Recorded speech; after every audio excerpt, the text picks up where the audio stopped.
aadanu adigoo maamulkan xoog ku haysta beedhabana jooga haddaad habeen nabad ku seexato dembigaas aniga ayaa leh sidaasi waxa yiri aadanow ama fiyabow ama jiranow waxba laga sheegay inta maamulkan qabsataba haddaad nabad sanooyinkaas aad ku dhamaysatid aad habeenkii nabad ku seexat dembigeedana aniga iskale وتليو رئيسك أسلوب الصومالية مهد عبد الرحمن آذن أو سكول وجهي مملك أردن قال كونفرق بيت آذن مذوب وجاميو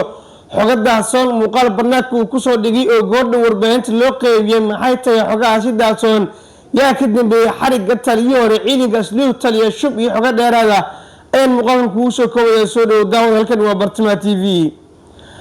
aynu ku bilowna taliyoore ciidanka asluubta Soomaaliyeed General Mahad Cabdiraxmaan Aadan dhawaan dowladda ay xigtay balse markii la sii daayay kadib ku biiray safka hoggaanka hore maamulka koonfurta ee Soomaaliya Cabdi Xasan Maxamed Laftigare xilligan aan loogeyn goobtu si rasmi ah ugu sugan yahay ayaa iska soo duway muuqaal soconaya 12 daqiiqo kaas oo ka hadlayay xaaladda guud ee deegaanada koonfurta ee Soomaaliya sidoo kale tasaabii ka dambeeyay xarigiisa mahad cabdiraxmaan aadan taliyoore ciidanka asluubta Soomaaliyeed si kale hadii aynu dhignana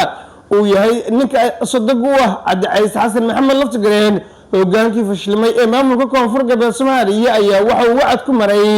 inay qaadi doonaan hadii ay yihiin xubnaha daacad u ah Cabdi Laftigare talaabo dheeraad ah oo lagu qalqalgelinayo amniga iyo sidoo kale maamulka xilligan ka jira deegaanada koonfurta ee Soomaaliya waxa uu sheegay xilligan inay diyaarsan yihiin wax walba oo loogu talagalay in aadan madoobe hargalkii hooyaadka loogu diido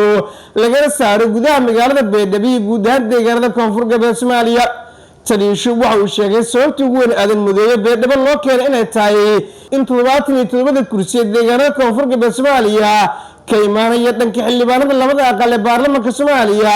si gaar loogu soo xulo xal shaqo ee u codeeyaan taasna aysan noqonin mid dhacda aadan madoobena Beedhabo aanu ku harsan doonin si hadal ku dhigay waxaana uu sheegay wax walba oo arrinkaas looga hortagayo inay sameyn doonaan hadii ay yihiin xubnaha daacad u ah hogaankii fashilmay ee maamulka koonfurta ee Soomaaliya Cabdi Xasan Maxamed Laftigare sidoo kale aadan madoobe waxa uu ku eedeeyay inuu ka mid ahaa xubnihiisa rasmiga u saxiixay xariga mahad cabdiraxmaan aadan taliyoore ciidanka asluubta Soomaaliyeed waxaana uu sheegay inuu ka mid ahaa xubnihi qorshiye xarigiisa taasna ay suurto gashay balse xilligan la joogo aadan madoobe maalin aanu ku harsan doonin iska daahabe inuu ku hoyaado Beedhabo waxaana uu sheegay maamulka koonfurta ee Soomaaliya ee saxda inuu yahay mid Cabdi Laftigare uu hogaamiyo sidoo hadal ku dhigay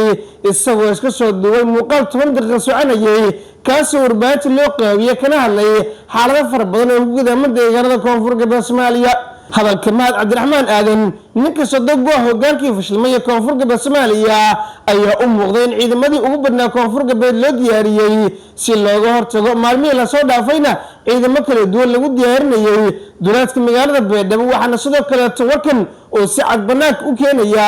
qorshe Cabdi Laftigare oo ku aadan in laga baxo duleedka magaalada Beedhabo loona wareego deegaanada kale maamulka koonfurta ee Soomaaliya ay rasmi ah gacanta ugu hayaan degmooyin iyo deegaano ka tirsan gobolada Bay Bakool oo kala hor la qorsheeyay in ciidamada daacad u ah Cabdi Laftigare la geeyo balse maalmihii la soo dhaafay wararkaas ay hayeen shuux si hoose la isku wadaagay balse xilligan u muuqata inay banaanka keenayaan xog walba taliyoore ciidanka asluubta Soomaaliyeed mahad cabdiraxmaan aadan xog walba ka soo kortaan jawaabta ninkan odayga ka soo yeertay iyo sidoo kale tilaabta ay qaadi doonaan maamulka koonfurta ee aadan madoobe uu hogaamiyay iyo wax xilliga la gudboonba wararkan barnaamijyada dambe ee kula wadaagi doona daawadayaal